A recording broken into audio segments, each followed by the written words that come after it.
your daily podcast on the Iowa Hawkeyes. Part of the Locked On Podcast Network, your team every day.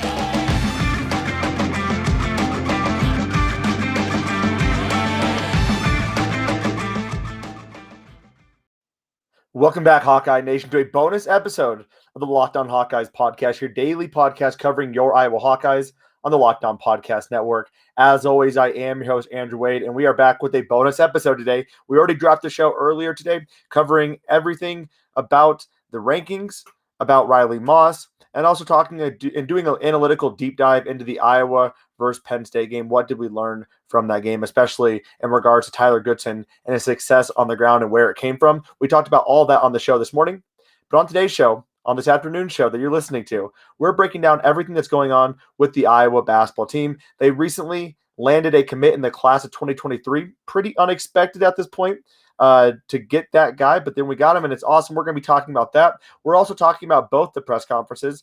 Fran spoke to the media at Big Ten Media Days. He also had the Iowa Media Day. Media was able to go to practice. We're going to talk about both of those things on the show today. We are a podcast covering everything across the Iowa Hawkeye landscape. So when there is a lot of things going on, football and basketball, we have to cover both. So that being said, I want to thank you all for making the Locked On Hawkeyes your first listen every single day. You can find the Locked On Hawkeyes podcast for free wherever you get podcasts at Monday through Friday, and also on YouTube for free at Locked On Hawkeyes. Let's get into it, though. As we briefly discussed on the show this morning, Iowa did land a commit in the class of 2023. Owen Freeman, a guy who, again, we were not expecting to get Owen Freeman to this point. A 2023 forward, 6'9", 220 pounds, out of Illinois. Now, if you were to go look at his 24/7 rating, you would see nothing. If you were to go look at his rivals rating, you'll see a 3-star. Those ratings are wrong. This guy is clearly a coveted prospect to this point. 11 offers. And let me read you some of these offers that Iowa beat him out for. Illinois, Michigan State, Ohio State, Purdue, Wisconsin, Indiana, Northwestern. This is a kid who had offers from half of the Big Ten, the best basketball conference in the nation. Iowa able to land him coming into this recruiting weekend. He went to the Iowa Penn State game, wasn't expecting to commit anytime soon. Really wanted to take it day by day, get a sense for how Iowa was doing things, but had some other visits lined up. He wasn't expecting to make a decision. But after what appears to be a clearly phenomenal visit, and obviously a great atmosphere, the Iowa Penn State game, a great host in Patrick McCaffery, he ultimately commits to the Iowa Hawkeyes, which is a big get for Fran McCaffery, as they're still trying to round out their class of 2022. They're already getting a head start on this class of 2023. And again, I mentioned the fact that he is a 3-star recruit according to Rivals and has no stars according to 24/7 Sports. My guess is by the end of this, as it all shakes out, he will be a 4-star recruit by the end of the recruiting cycle. He's just getting involved in the AAU circuit. He's lost some weight. He's a real versatile scorer. Again, 6'9", 220 pounds. The guy can dribble. He can shoot. He's still working on perfecting some different shooting techniques. But from everything I've seen or read, this guy is going to be the real deal, and it's a big get for the Iowa Hawkeyes. Now, speaking of trying to replace Luka Garza, we heard from Fran McCaffery a couple times in the last couple days. And the biggest question is, how are the Iowa Hawkeyes going to replace Luka Garza? And it's not going to be easy. It's going to be a team effort. But what Fran McCaffery had to say across the board, I thought was really enlightening and very encouraging about the prospects of this Iowa basketball team going into this year under Fran McCaffery. He said, who is going to step into that role? We don't have anyone 6'11" that's going to average 20 points a game. Where are the rest of the points going to come from? Will it be Keegan Murray? We just talked about him. Will it be Patrick McCaffery? Will it be Bohannon moving over to the off-guard position? We have young guards coming in at the point. What big guys will step up for us? Will it be Keegan's brother, Chris, who is a tremendous player? I think he's got a chance. Philip Obracha, the transfer from North Dakota. Maybe our young guys, Joshua Gundele and Riley Mulvey. We may play smaller, but I think we've had as much depth as we've had in a long time, so we'll see how that works out. Fran McCaffery is not worried about the talent his team has. And yes, he's not going to go into media days and say, our team stinks, we're screwed. Anytime you lose a 2-time All-American, the player of the year in Luka Garza, and an NBA draft pick who's going to be on an NBA roster to start the season, and also another NBA draft pick in Joey's camp. It is going to be hurtful to your team. But to an extent, I think this team has the right players. They could play team ball. Yes, honestly, yesterday or on today's show, I made an analogy of the Iowa football team to Billy Beane's Oakland A's. I would equate what the Iowa basketball team is doing. They are now moving away from being a star-studded roster in a sense. I think there's a possibility for guys to step up. They are not the Brooklyn Nets. They are now the Atlanta Hawks, a team who has some very good players on that team. But across the board, they play good as a team. Remember that Atlanta Hawks team that had 5 guys who were starters and were not anywhere near kind of an all-American caliber type player. They were not a LeBron James by any means, but they were able to make it pretty far into the playoffs. I look at it like that. That's where Iowa is right now. Now, there's a possibility multiple guys could step up. I think the easiest one to look at is Keegan Murray. I think number 2 is probably Patrick McCaffery. And Fran McCaffery had a few things to say about that. The fact that a lot of guys are playing new roles in this year. This is the first time in his coaching career where really, year over year, the role of each player is completely flipping on its head.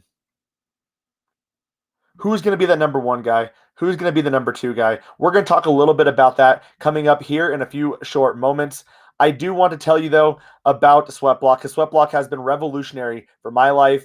When I was sweating out football games, sweating out this past weekend's Iowa football game, I am so glad I had SweatBlock antiperspirant wipes that I used the night before. It's super easy, and it keeps you dry under there where you want to be. Antiperspirant wipes from SweatBlock are truly amazing. They are stronger and more effective than most clinical antiperspirants. You simply apply it at night before bedtime, which is what I did. You go to bed, which is also what I did. And the next morning, you wake up, wash, and go about your day without worrying about sweat, guaranteed. There were times where I couldn't wear this gray Iowa Hawkeye shirt because I was worried I was going to sweat through it. No longer with SweatBlock. I know this sounds too good to be true, but I literally only have to use SweatBlock once or twice a week. And it keeps me dry the entire time. No more pitting out. No more picking my shirts based off which color will hide sweat better. If you or someone you love is dealing with this, or you have to check out SweatBlock. I did it, and it's been phenomenal. Get it today for 20% off at sweatblock.com with the promo code LOCKEDON. That's LOCKEDON, or Amazon and CVS. And I want to thank you all for making the Locked On Hawkeyes podcast your first listen every single day. You can find the Locked On Hawkeyes podcast wherever you get podcast at, and also on YouTube at Locked On Hawkeyes. So, when we were taking a break, one of the things that we talked about was Fran McCaffery saying every guy is going to play a different role. And here was his specific quote he said. I said this at Big Ten Media Day. I don't know if I've ever coached a team where everybody will have a different role than they had last year. It's fairly unique when you think about it. Again, we talked about Luka Garza is gone. Joey's camp is gone. So who's going to step into those roles? I kind of picked it out, my predictions. Some of these are easy to see, right? But your star player, your number 1 guy, the guy you turn to when you need a bucket, is not Luka Garza anymore. It's now Keegan Murray. Who is your Scottie Pippen, your number 2? Last year was Joe Wieskamp. This year, it's Patrick McCaffery. Now, some people might not agree with this next analogy, but I consider Klay Thompson really a number 3 guy. Who is your Klay Thompson? Or if you want to use the Atlanta Hawks reference, which is a lot better probably actually at this point, who is your Kyle Korver? Last year, it was C.J. Frederick, coming off a lot of ball screens. This year, it's Jordan Bohannon. Who's your Rajon Rondo? I'm always going to butcher his name. Last year, it was Jordan Bohannon and Connor McCaffery. Not a very good Rondo. This year, it's Joe Toussaint and Aaron Eulis. So you have these guys who are going to be stepping into different roles. At that center spot, we need a defensive enforcer.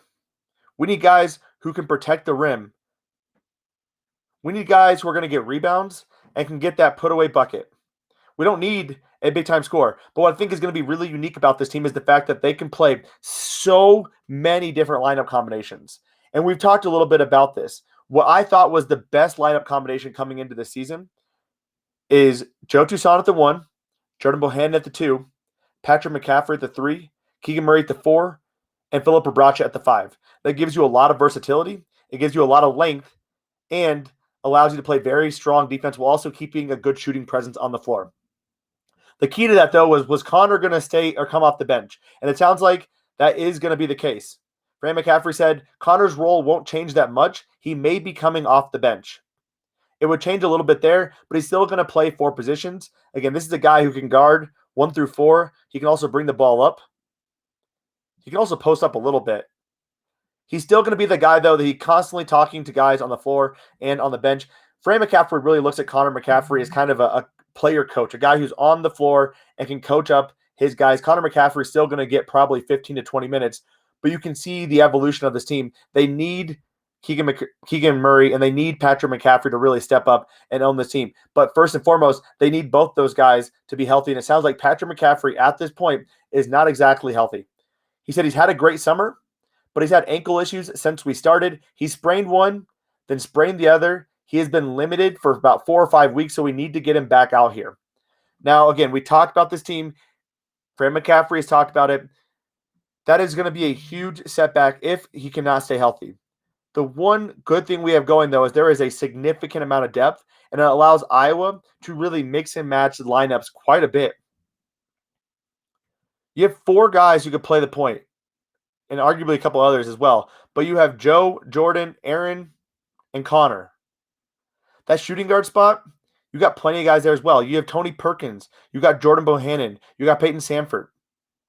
Connor McCaffery can even play that. Patrick McCaffery can and has played the 2 when you go a bit bigger. Chris Murray could play the 2. At the 3, you got a plethora of guys there. Keegan, Chris, Patrick, Connor. At the 4, basically to switch those guys around, put them right back there. Maybe add in Philip Abracha as well. Peyton Sanford could also play that 3. At that 5, you got Riley, you got Josh, you got some other big guys down there as well. Austin Ash is a guy to look out for as well if we need a bucket off the bench potentially late in the game. I don't expect him to get a ton of playing time, but these are guys that are coming in. There's a significant amount of variability to this lineup and what Fran McCaffery can do, and that's exciting and also concerning. Now, a couple years ago, we saw Fran McCaffery with a very limited bench do a very good job of rotating guys in and out.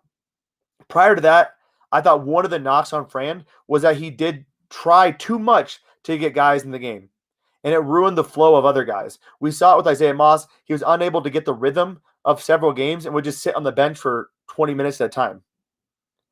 But this past year actually gave me a lot of hope because Fran McCaffery basically said, you know what? I want guys on the floor that I'm confident in, and I want guys on the floor that are going to play both ends of the basketball court. When Iowa was struggling in several games defensively, he just said, screw it, wiped them, put a whole nother lineup in there. And they performed well. In fact, that second string won a couple games for Iowa. So that's going to be a really interesting thing to watch as this season starts and as this season progresses. What is Fran going to do for lineup rotations? What are his key go-to lineups? And what are going to be his in-game matchup changes?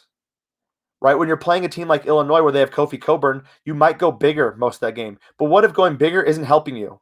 What if you need to go smaller to put some pressure on Kofi because you'll have quicker guys guarding him, but you're going to give up a little bit of size. So it'll be really interesting to see how does Fran McCaffery tinker with these lineups. He had a really good comment on this as well, which we're going to cover here in just a few moments. But I do want to tell you about PrizePicks.com. PrizePicks.com is made for you college football fanatics out there. PrizePicks is daily fantasy made easy. PrizePicks is a leader in daily college sports fantasy. PrizePicks offers more college football props than anyone in the world, and they're going to offer college basketball props as well. If you've been listening to me, you've been hitting and hammering the opposing quarterback, throwing more interceptions than what they have as a prop, and you've been winning a lot of money. That's how you can do it at PrizePicks.com. PrizePicks offers any prop you can think of, from yardage to touchdowns, even interceptions thrown. You can combine sports as well. So when basketball starts up, you can combine football and basketball across the board. And right now, we have a 100% instant deposit match up to $100 for all of our listeners. All you need to do is use the promo code LOCKEDON. That's LOCKEDON. Again, PrizePicks is awesome. 60 seconds or less, you can get your lineups in. It's safe and offers fast withdrawals. Don't hesitate. Check out PrizePicks.com and use the promo code LOCKEDON. That's LOCKEDON. Or go to your app store and download the app today. PrizePicks is daily fantasy made easy. All right, so when we last heard from Fran McCaffery yesterday, one of the things he had mentioned was his depth. And he said The depth we have is really exciting. We've got a lot of guys who are good. The practices have been very competitive. I've been switching the lineups quite a bit. Everything we do in practice is competitive. So every segment is one team wins, one team loses, and they've been going at each other. So it sort of gives you an indication of who is ready to compete and who's capable of playing multiple positions and like we think they are. But we force them to do that. And so we can do a bigger lineup, a smaller lineup. We can go without a traditional five-man, and 3 guards and 2 6'9s. There's a lot of ways we can go, and I think from a standpoint, it's a different kind of team. He also mentioned with this year the fact that there's going to be a lot of opportunity to play better defense going into this season. And I think when you think about the lineups, this gives Iowa a lot since they have so much positional versatility. Whereas in previous years, they had a couple guys who were slotted into spots. You can play several guys up and down the lineup. And the guy I want to quickly call out is Chris Murray.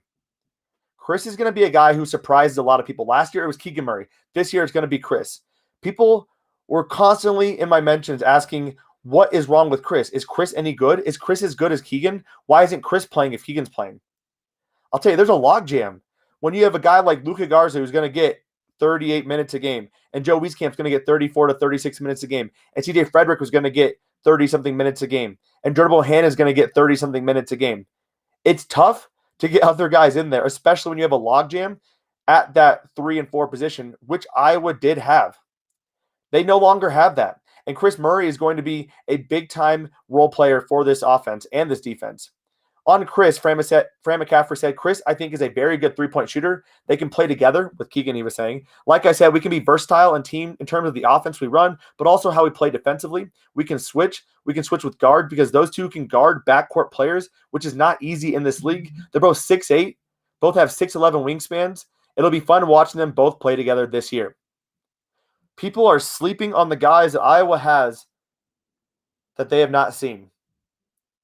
Chris Murray, in my opinion, could win 6th Man of the Year this year. Keegan Murray could be first team all-conference.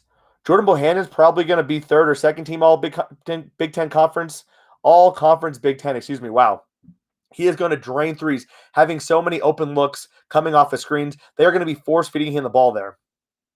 I think Patrick McCaffery could also be a first-team All-Big Ten player. You can see his ability to get to the basket. He just needs to finish a little bit better. He's gotten stronger. He's still working on his conditioning. He's getting healthier. Patrick McCaffery and Keegan Murray, people will need to watch out because these are two guys to watch out for this Iowa Hawkeye basketball team. And a lot of national media pundits have Iowa as a 9th or 10th team in the Big Ten Conference. So I'm here to tell you, I think Iowa could finish 3, 4, 5. They're not going to have the Hunter Dickinson of their team. Keegan Murray is a guy who is probably going to be drafted higher than people value him in college basketball because he can do so many things well. But he's not a guy who's going to be on the ESPN highlight reel by scoring 40 points every night or getting 25 rebounds because he does literally everything well. People forget Patrick McCaffery was a top 100 recruit who had to deal with a lot of after effects of chemotherapy and having cancer.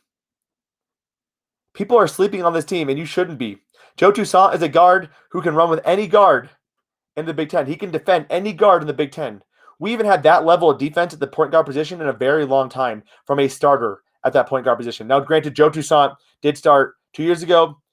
He was still working on some things, but it's really just been Joe Toussaint at this point. Aaron Eulis, also a guy who can play outstanding defense. Tony Perkins is a shooting guard we haven't had in a while. A shooting guard who can really make plays and drive to the basket.